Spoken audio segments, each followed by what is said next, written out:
Sejam todos bem-vindos para mais um estudo. Estamos recapitulando o grande conflito. Eu tenho uma novidade aí para o estudo do sábado que vem. A novidade é essa daí. Pastor Robson Gondim estará conosco para recapitular o capítulo 29, porque existe o sofrimento. Conto com os irmãos aí, divulgando, né, compartilhando aí essa informação para que o maior número possível de pessoas estejam conosco. Pastor Robson Gondim tem um canal no YouTube, apoia aí algumas outras iniciativas, Sala 57, enfim, e estará conosco no sábado que vem, às 16 horas. Né? Aos sábados, os nossos estudos são sempre às 16 horas, às sextas-feiras, às 19 horas. Você que está assistindo a gravação aí no YouTube, basta entrar em contato conosco pelo e-mail que está aqui na descrição e nós lhe enviaremos o link para que você participe conosco ao vivo, possa assim tirar suas dúvidas, participar ativamente da nossa recapitulação.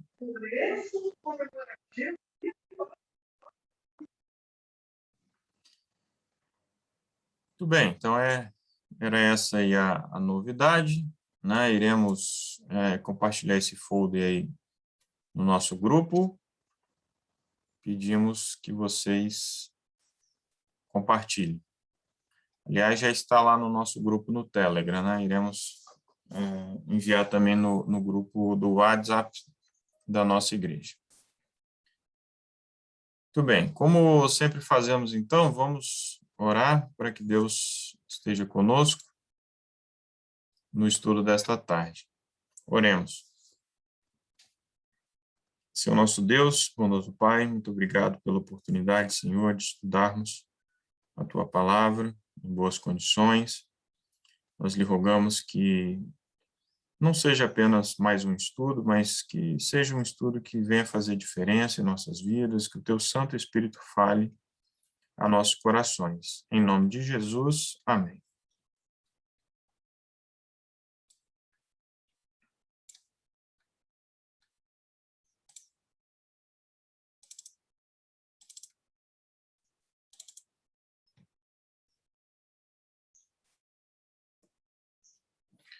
Muito bem, meus amigos, chegamos aí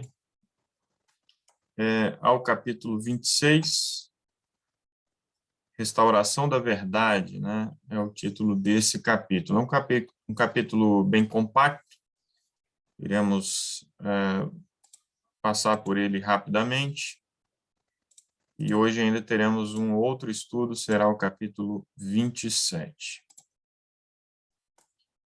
Bem, o texto bíblico é esse daí, né? Está logo na abertura do capítulo, né? Isaías 56, versos 1 e 2. Assim diz o Senhor: guardai o direito e praticai a justiça, porque minha salvação está próxima a chegar, e minha justiça a ser revelada. Abençoado é o homem que faz isto, e o filho do homem que agarra-se a isso, que abstém-se de profanar o Shabat e guarda sua mão de fazer qualquer mal. Bem, então, nesse texto, né, nós temos aí uma profecia sobre a obra de reforma do sábado dos últimos tempos, né, dos tempos que nós vivemos. Nós podemos perceber lá pelo contexto, claramente, que se revela ao tempo do fim, né, o texto que ali está em Isaías, né, uma obra de restauração do sábado. Os capítulos anteriores, né, sobretudo no capítulo anterior, nós já estávamos vendo sobre isso, né, como isso se deu ali logo após o grande desapontamento. Então, eles descobrem a verdade sobre o sábado e começam a estudar e começam a compartilhar tudo isso, né? O dever relativo ao quarto mandamento estende-se através da crucifixão, ressurreição e ascensão de Cristo, até o tempo em que os seus servos deveriam pregar a todas as nações a mensagem das alegres novas. Então, essa a mensagem distintiva que nós temos aí nesse tempo do fim, né? Bem, Ellen White diz que o selo da lei de Deus se encontra no quarto mandamento, como a gente estava vendo ali na ilustração aqui no slide anterior, né? Claramente as características que aparecem ali é de um selo, né? Como nos tempos antigos. Todos os mandamentos devem ser observados, mas unicamente o quarto mandamento, entre todos os 10, apresenta não só o nome, mas o título do legislador. Declara ser ele o Criador dos céus e da terra e mostra, assim, o seu direito à reverência e culto acima de todos, certo? Então, o quarto mandamento tem essa peculiaridade. Ele está ali na dobradiça das tábuas da lei, né, como nós costumamos dizer, está entre os mandamentos que se referem a Deus, né, o amor a Deus, e os mandamentos que se referem ao amor ao próximo, né, ele está ali nessa transição, porque ao observarmos o quarto mandamento, estamos demonstrando o nosso amor, a nossa lealdade a Deus, e também estamos nos relacionando com o nosso próximo, né? Então, é um dia que demonstramos o nosso amor ao próximo.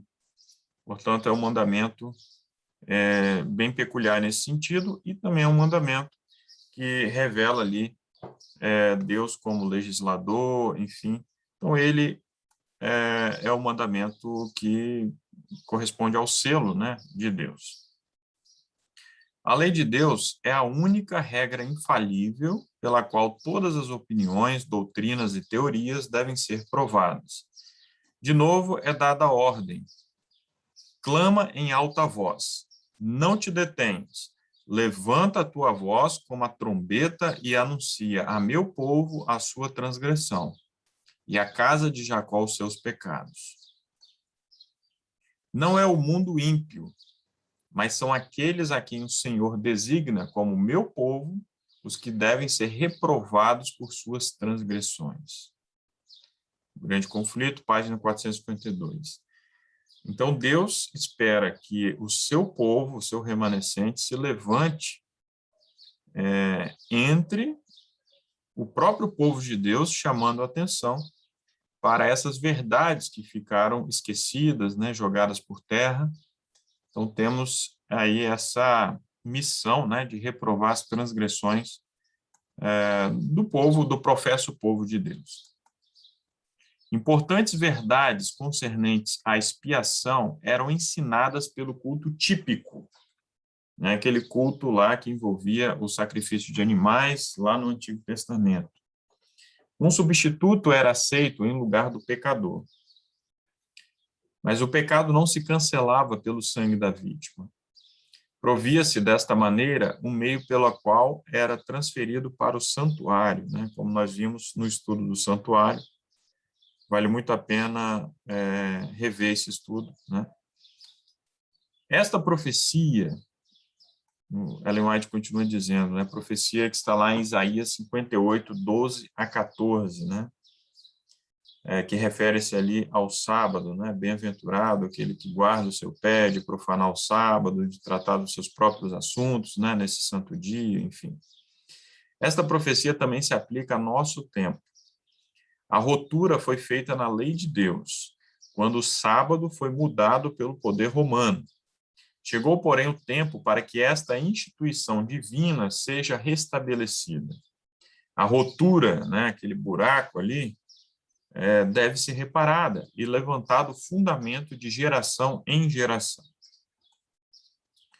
Posto que o homem do pecado conseguisse calcar a pés o santo dia de Deus, houve, contudo, mesmo no período de sua supremacia, ocultas nos lugares solitários, almas fiéis que lhes dispensavam honra.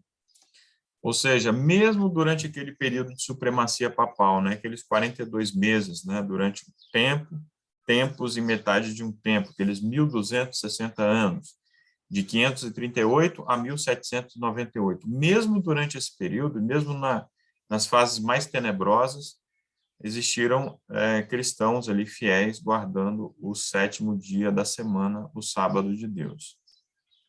Ao serem apresentadas as exigências do sábado, muitos raciocinavam do ponto de vista humano. Diziam, sempre guardamos o domingo. Nossos pais o observaram, e muitos homens bons e piedosos morreram felizes enquanto o guardavam. Se tinham razão, também nós a temos. A guarda do sábado, do sétimo dia, nos poria em desacordo com o mundo, e não teríamos influência alguma sobre ele. Então, veja esse raciocínio como é revelado aqui e como é um raciocínio muito comum. As pessoas preferem seguir a tradição, se apoiam na tradição, não querem entrar em conflito, em atrito, né, com a maioria das pessoas que conhecem. Então, preferem seguir guardando o domingo, né, ao invés de guardarem o sábado. Né? E Ellen White continua, então. Que pode um pequeno grupo, o grupo dos guardadores do sábado, né, esperar fazer contra todo mundo que guarda o domingo? Foi com argumentos semelhantes que os judeus se esforçaram para justificar a sua rejeição de Cristo. Eu vejo que coisa perigosa, né? Esse pensamento ali de seguir a maioria foi o mesmo pensamento utilizado quando Cristo foi, então, crucificado. Né? Muito perigoso, e esse raciocínio precisa ser seguido, porque nós sabemos que a verdade é impopular. Ao ser a atenção do povo chamada para o assunto da reforma do sábado, ministros populares perverteram a palavra de Deus, interpretando-a de modo a melhor tranquilizar os espíritos inquiridores.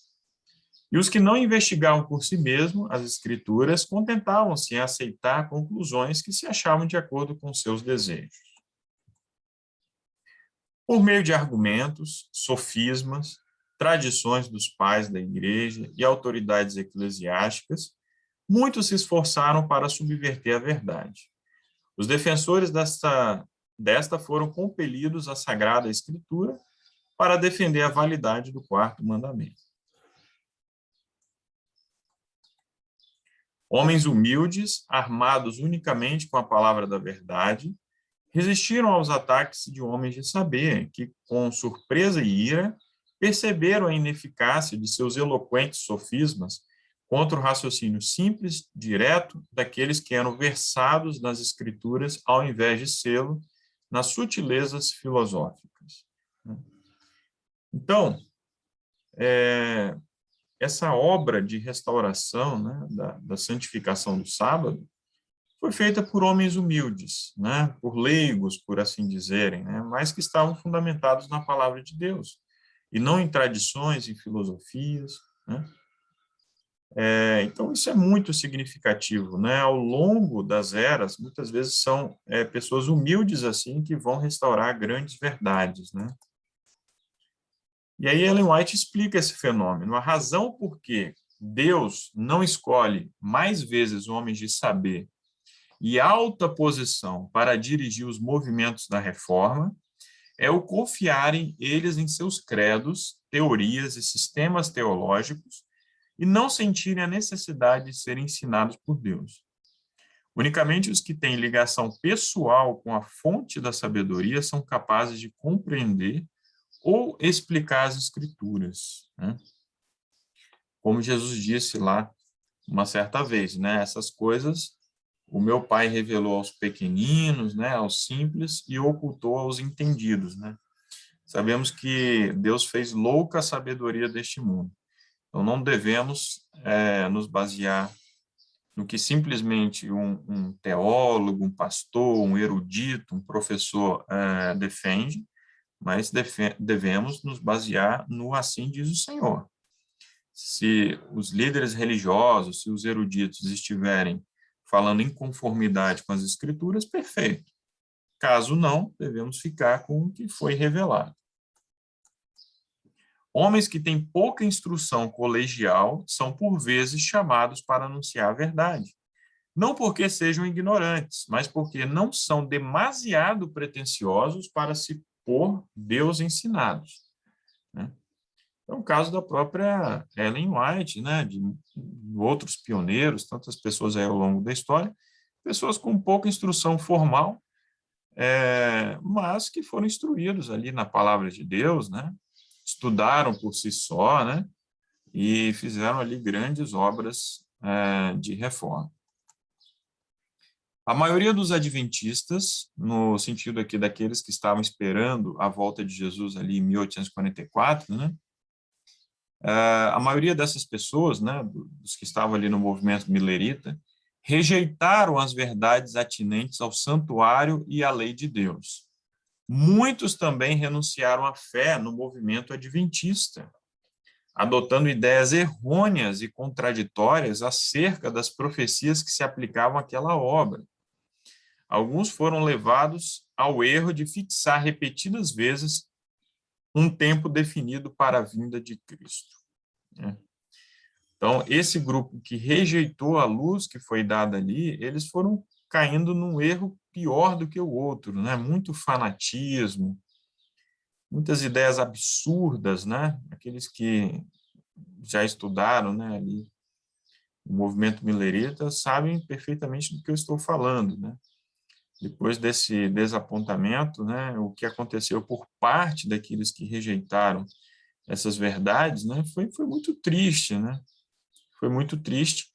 E algumas igrejas se levantaram após o movimento milerita, não foi apenas a Igreja Adventista do Sétimo Dia. E esses grupos que se levantaram depois, hoje são grupos absolutamente minguados, né? Absolutamente inexpressivos, porque, de fato, não foram abençoados por Deus. Ao passo que a Igreja Adventista do Sétimo Dia hoje é um movimento mundial, né? Quanto mais frequentemente se marcar um tempo definido para o segundo advento e mais amplamente for ele ensinado, tanto mais se satisfazem os propósitos de Satanás, né? Isso é mesmo desígnio de Satanás, né? Houve lá o desapontamento, tudo bem, mas isso é uma grande lição para que não venhamos a marcar ali datas para o retorno de Cristo. Depois que se passa o tempo estipulado supostamente ali para a volta de Jesus, Satanás provoca o ridículo e o desdém aos seus defensores, lançando assim o opróbrio sobre o grande movimento adventista de 1843 e 1844. Os que persistem neste erro fixarão finalmente uma data para a vinda de Cristo num futuro demasiado longínquo, né? Muito lá para frente. E aí o que vai acontecer? Qual é o grande erro? Serão levados, assim, a descansar em falsa segurança, e muitos se desenganarão tarde demais, né? Então, de um lado, muita excitação, muito sensacionalismo, e do outro lado, comodismo, né? Então, esses são os resultados daqueles que insistem em marcar datas ali para a volta de Jesus. Não foi a vontade de Deus que os filhos de Israel vagueassem durante 40 anos no deserto. Ele desejava levá-los diretamente à terra de Canaã e ali os estabelecer como um povo santo, feliz. Mas não puderam entrar por causa da sua incredulidade. Hebreus 3, 19. Por sua reincidência e apostasia, pereceram os impenitentes no deserto, e levantaram-se outros para entrarem na terra prometida. Toda aquela geração pereceu no deserto, exceto Josué e Caleb, né? E só uma nova geração que pôde entrar. Semelhantemente, não era a vontade de Deus que a vinda de Cristo fosse tão demorada e que seu povo permanecesse tantos anos neste mundo de pecado e tristeza. A incredulidade, porém, os separou de Deus. Como se recusassem a fazer a obra que lhes havia designado, outros se levantaram para proclamar a mensagem. Usando de misericórdia para com o mundo, Jesus retarda a sua vinda, para que pecadores possam ter oportunidade de ouvir a advertência e encontrar nele refúgio antes que a ira de Deus seja derramada. Então, temos aí uma obra de misericórdia, né, de longanimidade, né, do nosso Deus, e por isso precisamos anunciar esse evangelho eterno. Ao verem os homens que não podem sustentar a sua atitude pelas Escrituras, Decidir-se-ão muitos a mantê-la a todo trânsito, e com espírito mau atacam o caráter e intuitos dos que permanecem na defesa da verdade impopular. É o mesmo expediente que tem sido adotado em todos os tempos. Elias foi acusado de ser o perturbador de Israel, Jeremias de traidor, Paulo de profanador do templo. Desde aquele tempo até hoje, os que desejam ser fiéis à verdade têm sido denunciados como sediciosos, hereges ou facciosos, né? A gente poderia acrescentar um outro adjetivo que se tornou muito aí comum, né? Adjetivo de dissidente, né? De radical também, enfim, dentre outros, de forma aí a ridicularizar, estigmatizar, né? Quem tem pregado a mensagem de reforma, né? De reavivamento, inclusive dentro da igreja remanescente. Multidões que são demasiado incrédulas para aceitar a segura palavra da profecia receberão com ilimitada credulidade a acusação contra os que ousam reprovar os pecados em voga. Este espírito aumentará mais e mais. E a Bíblia claramente ensina que se aproxima um tempo em que as leis do Estado se encontrarão em tal conflito com a lei de Deus, que quem desejar obedecer a todos os preceitos divinos deverá afrontar o opróbrio e o castigo como malfeitor. Então, está se aproximando e, na verdade, já vivemos esse tempo aí, né? Tanto quanto as oportunidades o permitam, cada um que haja recebido a luz da verdade se encontra sob a mesma responsabilidade solene e terrível em que esteve o profeta de Israel, a quem viera a palavra do Senhor dizendo: a ti, pois, ó filho do homem, te constituí por vigia sobre a casa de Israel. Né?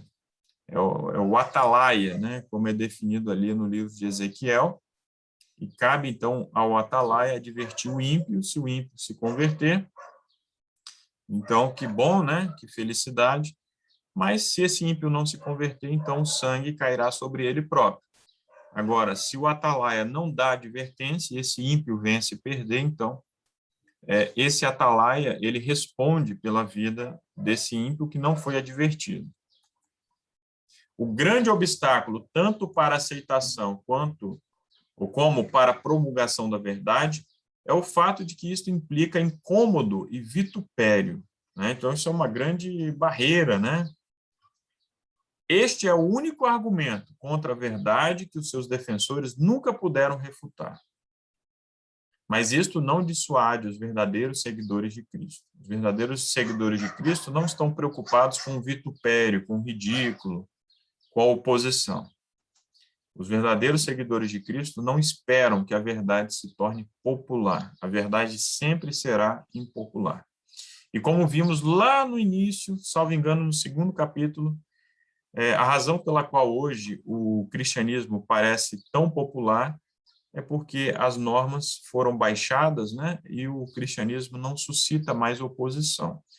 A partir do momento que suscitar oposição, as fogueiras serão reacesas, né? Como Ellen White fala. Devemos escolher o direito porque é direito, e com Deus deixar as consequências.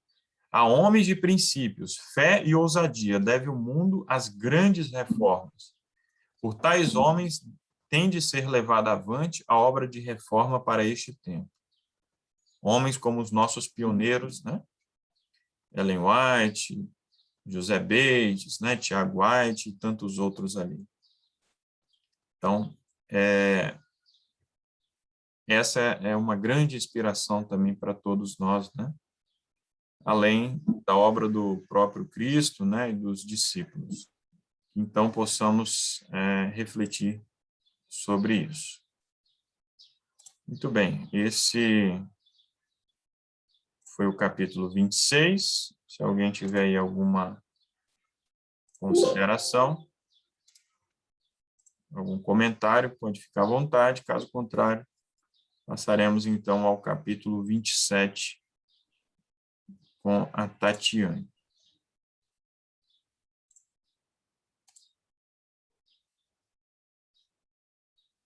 Muito bem. Então, vamos seguir, né, com o estudo dessa tarde. Tatiane, a palavra, então, está contigo. Bom, boa tarde a todos, né? Feliz sábado. Vamos continuar, então, com o estudo. Estamos seguindo para o capítulo 27.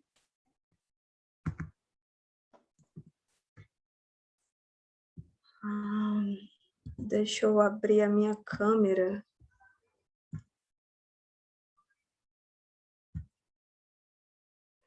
Ai, Jesus.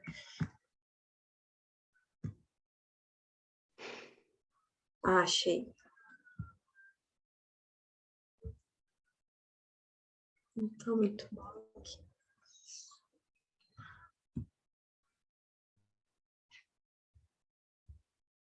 Pronto.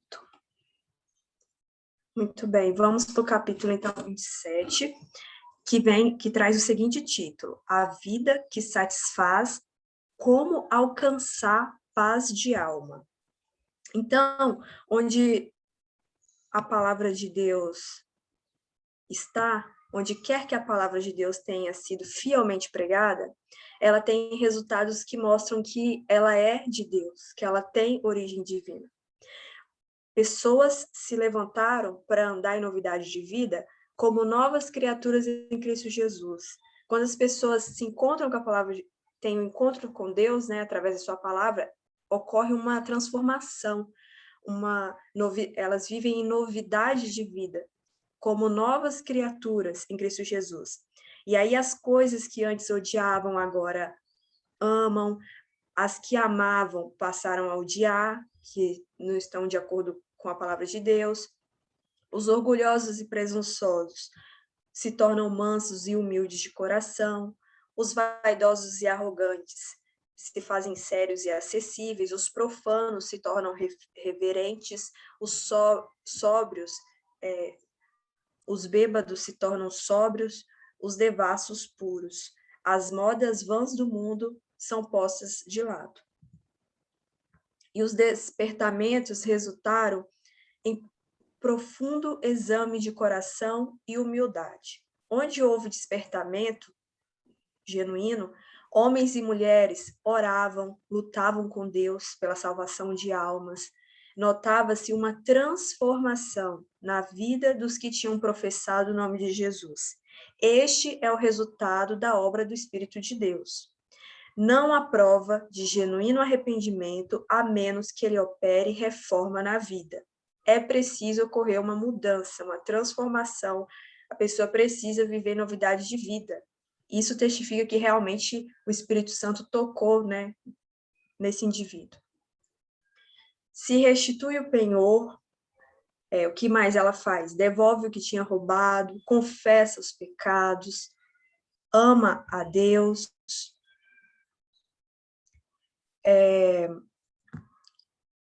ama seus semelhantes. E quando tem essas evidências, a gente pode ter certeza que o pecador está certo de que a gente pode observar isso, que o pecador ele encontrou a paz com Deus.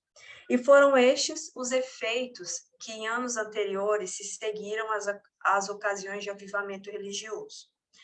Julgados pelos seus frutos, sabia-se que eram abençoados por Deus para a salvação dos homens e para reerguimento da humanidade. Então, essas evidências, esses frutos do reavivamento, mostram que realmente houve ali um encontro com Deus e a sua palavra. Porém, muitos dos despertamentos modernos, atuais, apresentam um contraste muito grande. Avivamentos populares são muitas vezes levados por meio de apelos à imaginação, excita a emoção do crente, satisfaz o amor ao que é novo e surpreendente. É aquele show, aquela emoção, aquelas luzes e músicas, conversos ganhos desta maneira, têm pouco desejo de ouvir a verdade bíblica, pouco interesse no testemunho dos profetas e apóstolos. A menos que o culto assuma algo de caráter sensacional, não lhes oferece atração. Então, quando o despertamento não é verdadeiro, as pessoas elas não amam conhecer a palavra de Deus. Os momentos nos próprios cultos que são abertos à palavra de Deus, pregada a palavra de Deus, não é de interesse. O interesse é quando tem apresentações, coisas que chamam mais atenção, sensações. Para toda alma verdadeiramente convertida, a relação com Deus e com as coisas eternas será o grande objetivo da vida. Então, aqueles que estão realmente convertidos amam os momentos de estudo pessoal, estudo em grupo, quando a palavra de Deus é apresentada.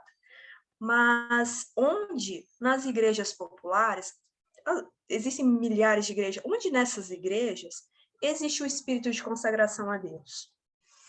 Os conversos não renunciam ao orgulho e amor do mundo. Terras e bens, ocupações mundanas absorvem a mente, as coisas de interesse eterno mal recebem a atenção passageira, os conversos estão com a mente em outras coisas, ao amor ao mundo.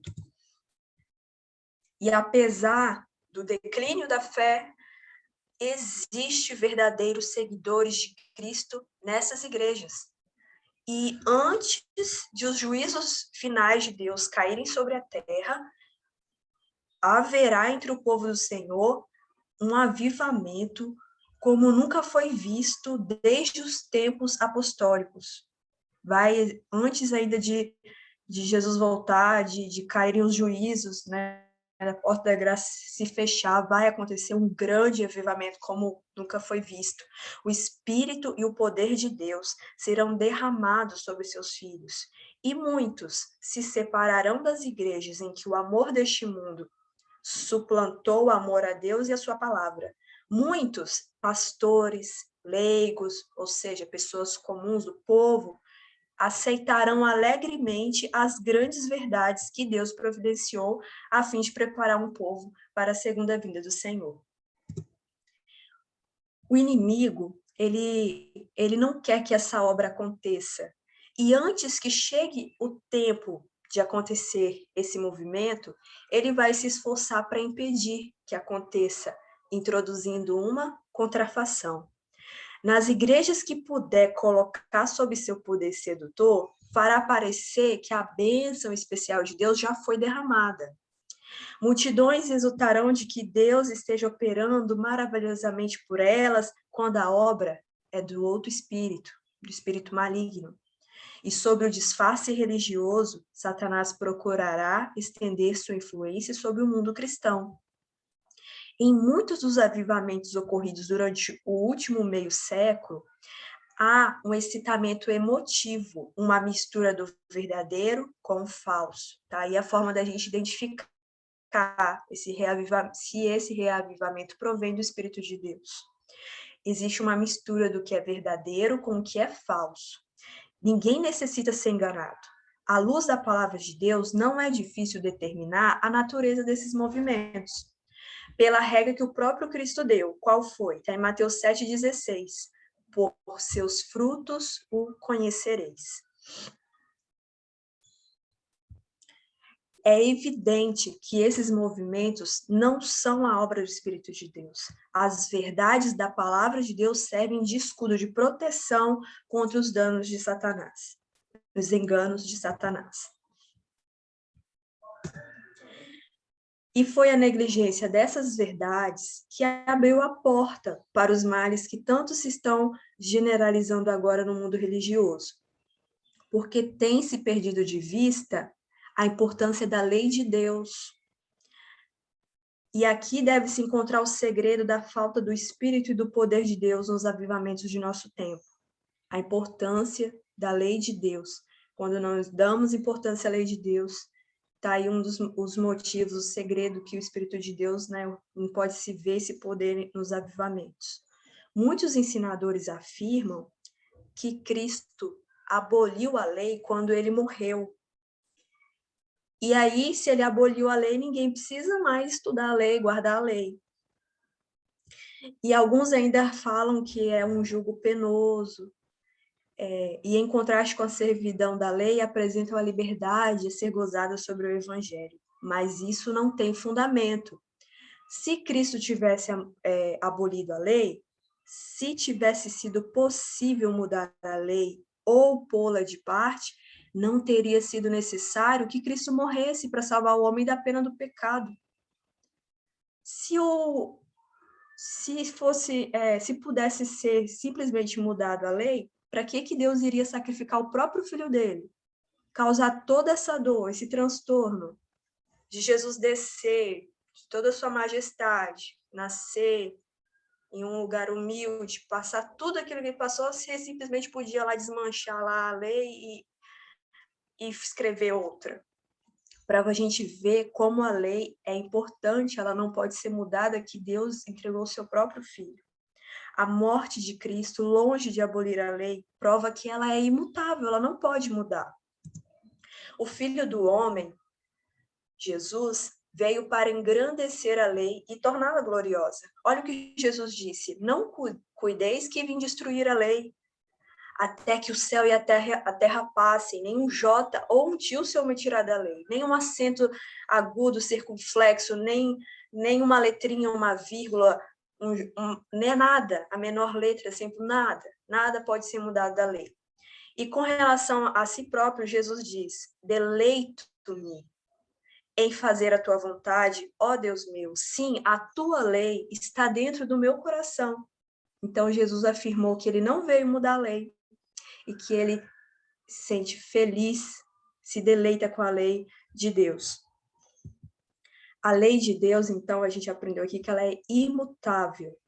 E a lei de Deus também revela a vontade e o caráter de Deus.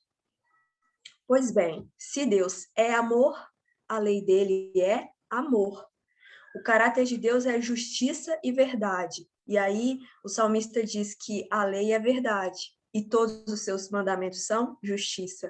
O caráter, então a lei, ela revela a vontade e caráter de Deus. Ele é justiça e verdade, a lei é justiça e verdade.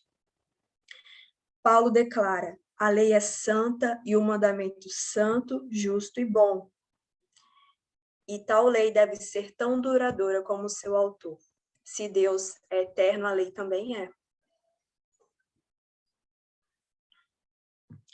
Vamos lá. É obra da conversão e santificação reconciliar os homens com Deus, colocando-os de acordo com os princípios da lei.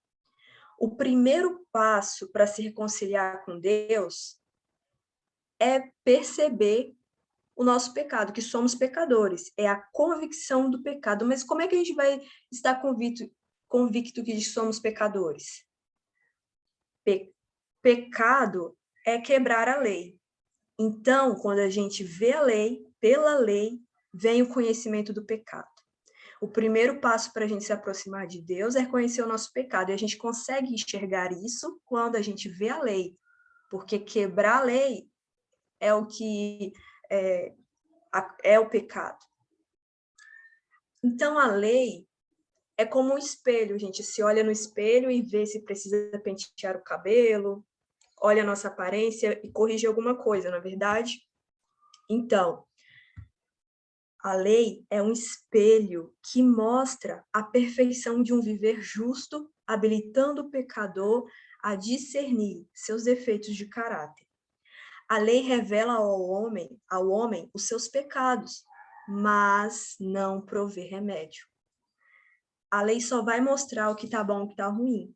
Quando a gente olha no espelho, vê que o cabelo está despenteado, mas o espelho ele não penteia seu cabelo, ele não arruma seu cabelo.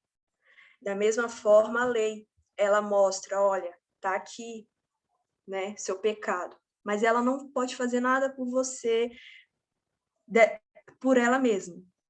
Unicamente o Evangelho de Cristo pode livrar da condenação ou contaminação do pecado. Ela apenas mostra.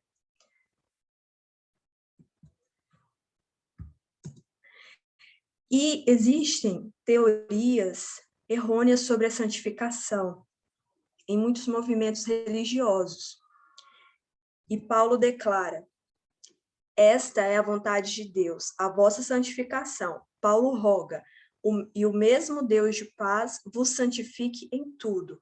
A santificação é importante. O Salvador orou pelos discípulos, santifica-os na verdade. A tua palavra é a verdade. E desde que a lei de Deus é santa, justa e boa e cópia da perfeição divina, segue-se que o caráter formado pela obediência à lei, aquela lei será santo.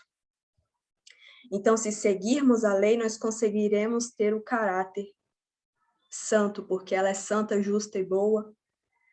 Cristo é um exemplo perfeito de semelhante caráter. Jesus disse: eu tenho guardado os mandamentos de meu Pai. Eu faço sempre o que lhe agrada.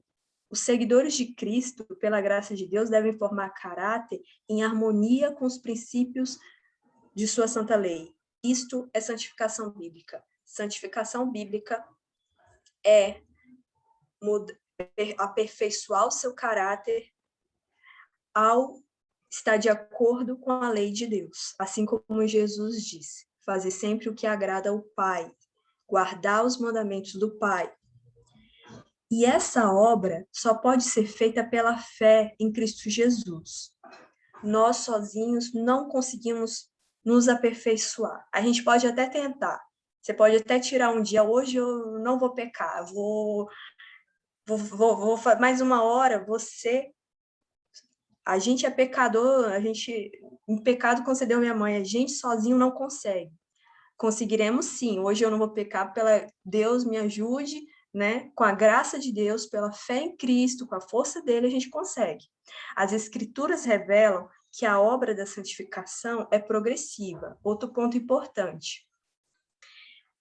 A gente vai crescendo, a gente fala de fé em fé, ok? E existe um verso em 2 Pedro 1, o apóstolo Pedro fala que, olha como ele fala, pondo nisto mesmo toda a diligência, acrescentai a vossa fé. Eu confio em Deus, acredito em Deus, tenho fé em Deus, então acrescente a isso a virtude ou a bondade. Acrescente à bondade e à virtude a ciência ou o conhecimento. Acrescente ao conhecimento ou à ciência a temperança ou ainda podemos dizer domínio próprio. E acrescente à temperança, ao domínio próprio, paciência, perseverança. Acrescente à paciência, piedade, né? Amar a Deus, ter a vida devota a Deus. E a piedade, amor aos irmãos. E ao amor fraternal, a caridade, o amor. Caridade e amor são sinônimos. Porque fazendo isso nunca jamais tropeçareis. Então a gente vai aprendendo de pouco em pouco. Não tenha pressa, o Espírito de Deus vai tocando. Cada dia ele toca em alguma coisa que a gente precisa mudar. E acredite, mesmo pessoas que têm anos que conhecem e guardam os mandamentos, precisam acrescentar alguma coisa ao seu caráter. Porque a santificação é progressiva. Vai de pouco em pouco, Deus vai falando na nossa mente, conforme a gente consegue entender o que ele quer nos dizer. Os que experimentam a santificação bíblica vão manifestar um espírito de humildade.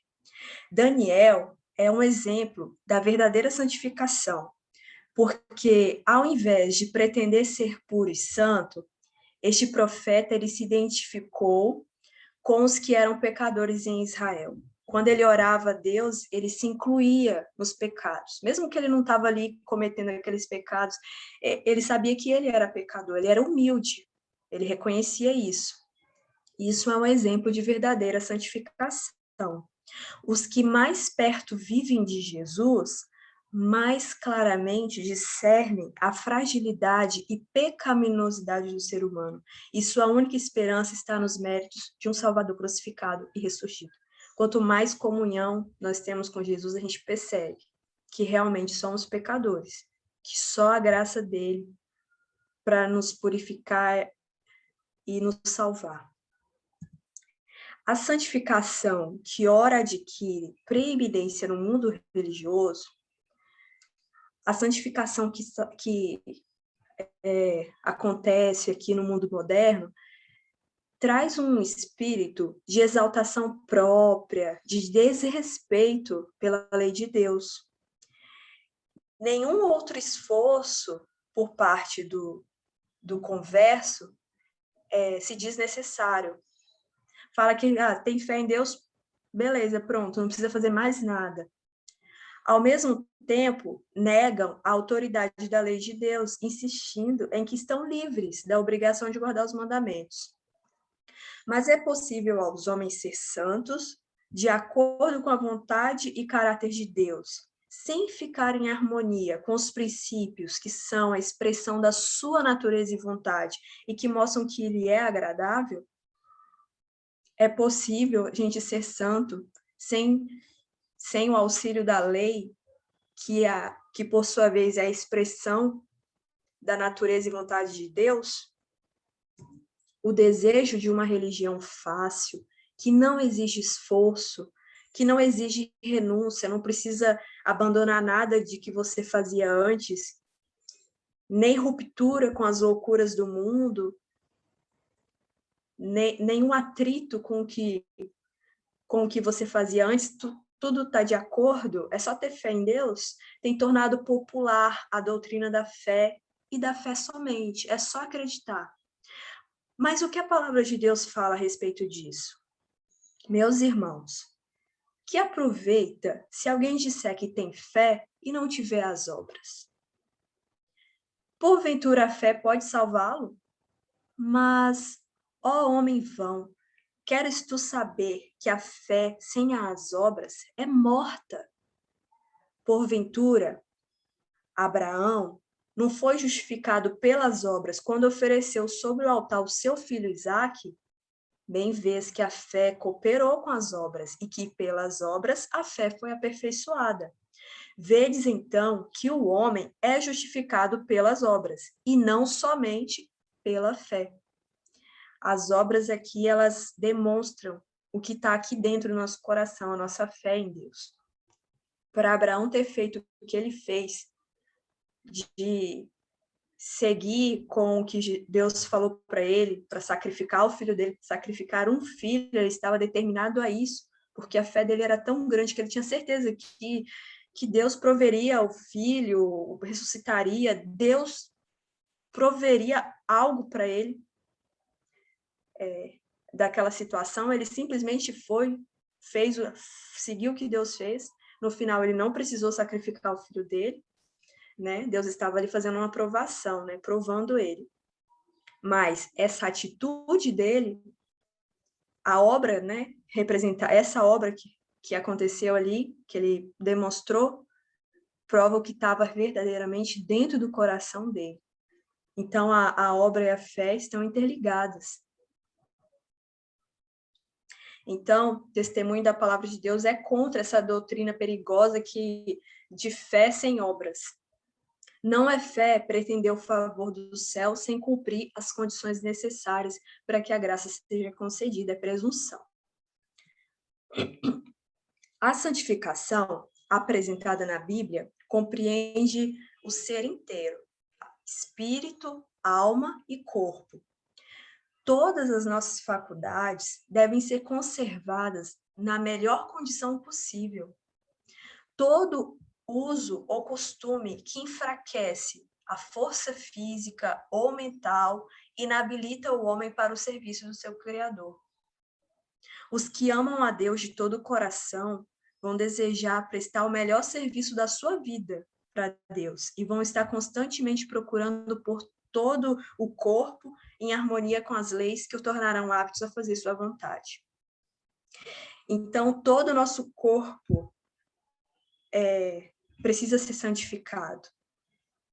O que a gente come, como a gente cuida do nosso corpo, se a gente exercita, o que a gente veste, o que a gente assiste, o que a gente lê, todo o nosso corpo precisa estar em harmonia para ser santificado, para que o Espírito Santo possa habitar, para que o Espírito Santo possa falar na nossa mente. Quando a gente está sentindo alguma dor, é difícil, mas é difícil o Espírito Santo falar, uma dor no corpo, quando a gente está enfermo, quando a gente está muito cansado, quando a gente lê só coisas ruins, ruins, ruins, embota a mente da gente, é difícil o Espírito Santo falar. Então, todo o nosso corpo precisa ser santificado. A despeito dessas declarações inspiradas, quantos professos cristãos se acham a debilitar suas faculdades em busca de ganho, adoração da moda, glutonaria, beber vinho, prazeres proibidos? Gastam o dinheiro, né, suas economias com coisas que trazem prazer para eles somente, e assim Deus é roubado nos dízimos e ofertas, quando não usamos os nossos recursos para socorrer os pobres, para o sustento do evangelho. A igreja precisa de recursos para poder se manter aberta, precisa de recursos para comprar literatura, pagar as pessoas que trabalham ali, os pastores. E muitas vezes a gente não tem nada para a igreja porque a gente só gasta com a gente, com a gente, com a gente. Um dos exemplos é a moda, pessoas que fazem intervenções no corpo porque tem alguma coisa que não gosta, e quanto mais mexe, mais gasta, essas intervenções são caríssimas, e todas as suas economias vai somente para o prazer próprio, e não para a causa de Deus. Se todos fossem santificados, seus meios, seus recursos, o dinheiro, reverteriam para o tesouro do Senhor, e os cristãos dariam um exemplo de temperança, domínio próprio, renúncia e sacrifício. Seriam, então, a luz do mundo. Eu lembro que uma vez eu contei uma historinha para as crianças que Tiago White precisava imprimir literaturas, né? Precisava de dinheiro para poder fazer isso, e ele não tinha, mas Ellen White, ela guardava o dinheiro em meias, todas as economias, todo o pouquinho que ela tem, ela guardava, e foi esse dinheirinho, na expressão que eu usei para as crianças, que eles usaram para imprimir a literatura ali que eles precisavam na época. Depois as crianças começaram a pegar as meias para também guardar o dinheiro, aí as mães não estavam entendendo nada, era por causa da historinha. Mas esse casal, essas pessoas, eles amavam muito a obra de Deus, e os recursos deles era santificado, né? Era para a obra.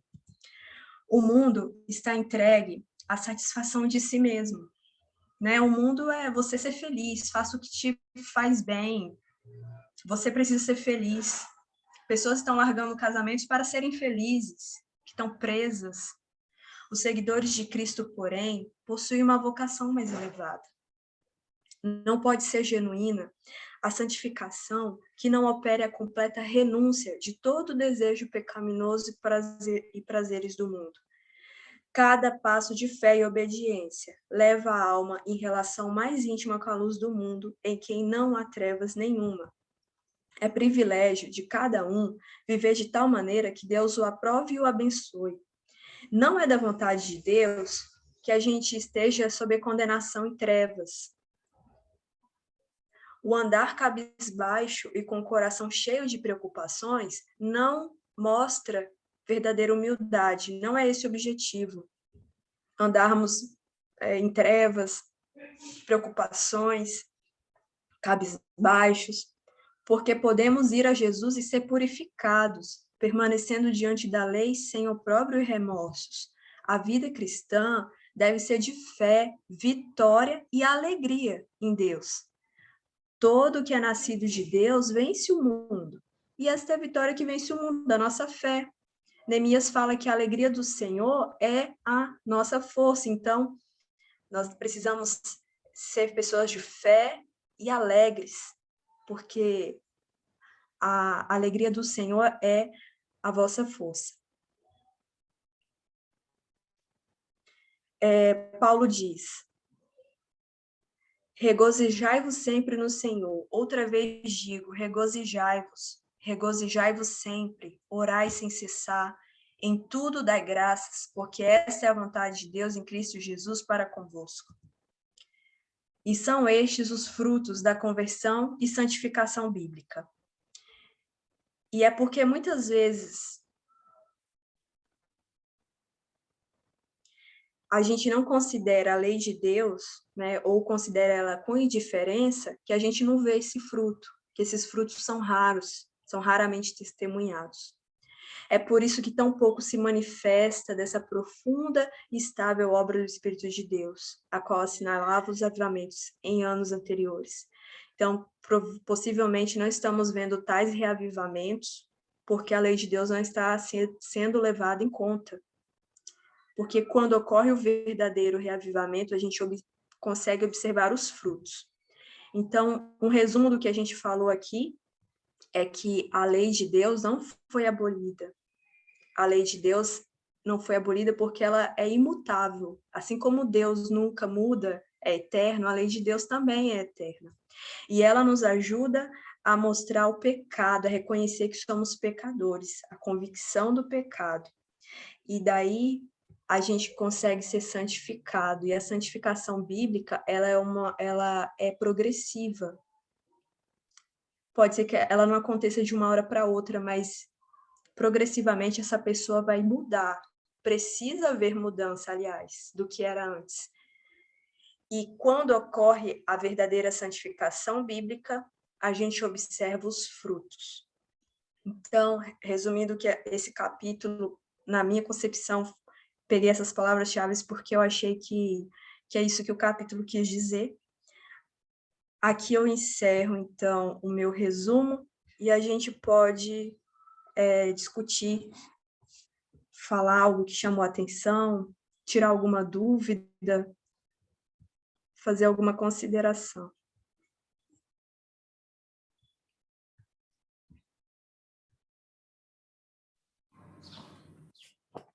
Mais um capítulo muito importante, né? Sem dúvida, fala diretamente aí aos nossos dias. Estou vendo aqui os comentários, né? O Nelsinho deixou ali alguns comentários sobre o que tem acontecido, né? Sacudidura, enfim. E gostaria de reforçar mais uma vez a parte que ela fala dos avivamentos populares, né? Nós vivenciamos muito isso hoje. São verdadeiros espetáculos, né? São shows, né? São grandes produções, são igrejas que foram totalmente modificadas na sua concepção para serem esses espaços, né? Aliás, não são nem chamadas mais de igreja, né? Igreja parece que ficou uma coisa muito antiquada, né? Então, vão inventando outros nomes aí. E ela fala sobre isso na página 463, só para reforçar mais uma vez, né?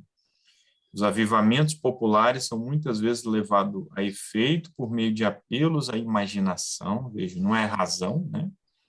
É imaginação, excitando-se as emoções. Então, o apelo é emocional, o apelo é sensacionalista, né? Satisfazendo-se o amor ao que é novo e surpreendente. Então, tem sempre que ter uma novidade, né?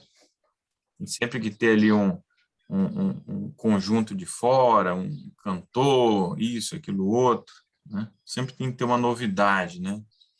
Como a mídia é assim também, né? A gente sabe, a mídia vive de novidades, né? Conversos ganhos desta maneira têm pouco desejo de ouvir a verdade bíblica. Então, as igrejas vão ficando cheias de pessoas que não têm interesse em ouvir a verdade bíblica. Você chama as pessoas para um estudo como esse daqui. Nossa, esse estudo é uma prova disso, né? As pessoas não têm interesse, né? No conforto de casa, podem estar ali ouvindo, acompanhando, mas não têm interesse. A questão é que a verdade não desperta interesse dessas pessoas, né? Pouco interesse no testemunho dos profetas e apóstolos. A menos que o culto assuma algo de caráter sensacional, não lhes oferece atração. Não é atendida a mensagem que apele para a razão desapaixonada. As claras advertências da palavra de Deus, que diretamente se referem aos seus interesses eternos, não são tomadas a sério, né? Então, ponto aí que eu destaco desse capítulo, né, que precisamos fazer essa análise de consciência cada dia, se não estamos indo por essa linha aí, né? Se a Bíblia não tem despertado o nosso interesse, é porque nós podemos estar indo nesse estilo aí de avivamento popular, né? Que ela chama atenção. Hein, Rafael? Pode falar. Não, eu ia falar rapidamente, imaginando como seria um culto desse, né? Tá muito em moda as big churches, né? São grandes igrejas, por isso elas são sempre cheias, porque é uma igreja para comportar vários lugares, as pessoas vêm de longe, né? A nossa religião, a gente procura ter uma igreja sempre próxima, né? Pelo menos aqui na região onde a gente mora, né? No Espírito Santo, a gente tem bastante igrejas. Então, essas igrejas são sempre cheias, isso já dá uma sensação. Aí é que o louvor é aquele show, aquelas luzes, e fica em pé e se movimenta. Para você sentar comportadamente e ouvir uma palavra calma, de uma pessoa calma, você não tem aquela emoção. Então, quem vai pregar tem que contar piada, quem vai pregar tem que fazer rir, é uma comédia, um negócio, senão eles também não prestam atenção. Então, nem sempre isso dá certo, né? A gente pode, sim, ser um bom palestrante da palavra de Deus, né? Falar de forma que as pessoas, né, sejam vidradas na palavra, mas isso vicia, né? Isso é viciante. Quando não tem, já não prende atenção. Um estudo desse dá sono, um estudo desse aqui, se não tiver algum palhaço aqui, uma pessoa fazendo piadas aqui, a pessoa se dispersa. Infelizmente, mudou o sentido. Eu gostei dessa parte aqui, da página 470, que fala que a obra da santificação é progressiva, né? E aí ela cita o texto de Pedro, de 2 Pedro 1, 5 a 10, que ele vai falando assim, você tem que com diligência ir acrescentando a fé, porque o que faz a gente crer em Jesus é a fé. Aí você vai acrescentando a essa fé a virtude a ciência a temperança. Então, cada uma dessas coisas tem que ser acrescentadas em nós se nós queremos a nossa santificação. E quando a gente vê que a gente está faltando a paciência, a piedade, a temperança, amor fraternal, qualquer uma dessas outras coisas que devem ser acrescentadas, a gente vê que a nossa obra de santificação ainda não está completa, porque ela é progressiva, você vai alcançando uma coisa, alcançando outra, buscando outra, até você ter a sua santificação completa.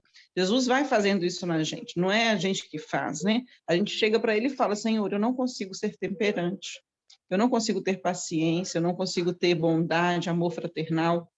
Coloca o seu amor fraternal em mim, porque o amor fraternal que Jesus sente, ele é perfeito. A virtude de Jesus, ela é perfeita. Então, quando ele coloca aquilo em nós, e nós podemos ter, então, a perfeição de Jesus em nós, né? Então, a nossa santificação, ela vai se completando passo a passo, progressivamente.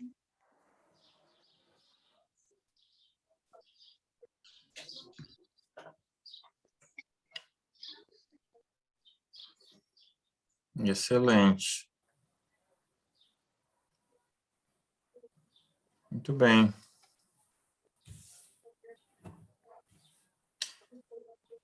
Bem, mais algum comentário?